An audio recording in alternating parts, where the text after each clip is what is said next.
کسی نے مجھے انٹرویو دیا اور انہوں نے کہا کہ یہ کاٹ دیں. میں نے کہا کسی کا باپ بھی یہ نہیں کٹوا سکتا, یہ چلے گا. حالانکہ وہ کٹ چکا ہوا تھا اور چلا بھی نہیں تھا. یہ صرف کور اپ کر رہے تھے. ان کو یہ امید نہیں تھی کہ ویڈیو لیک ہو جائے گی.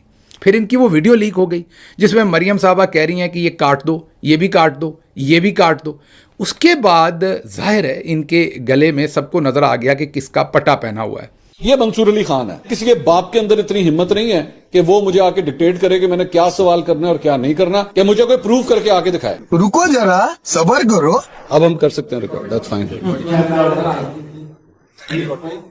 ایک سیکنڈ, سوال کیا ہے؟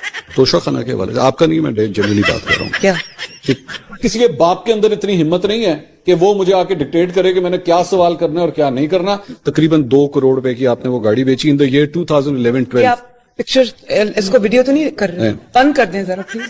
کہ مجھے کوئی پروف کر کے آ کے دکھائے. میرے پاس اس کے فیکٹس نہیں ہیں. میرے پاس ہے ہی نہیں ڈیٹیل, مجھے پتہ ہی نہیں ہے. یہ ایک سیکنڈ ذرا اس کو کاٹیں. مجھے بتائیں اس کا فیکٹ کیا. ہم نے صحافت کی ہے اس طرح ڈنکے کی چوٹ پہ. مجھے آنےسٹلی اس کا نہیں پتا. میں فیکٹس اینڈ فگرز چیک ضرور کروں. آپ چیک کر لیجئے گا, چیک کر. یہ پلیز کائنڈلی ڈونٹ وری.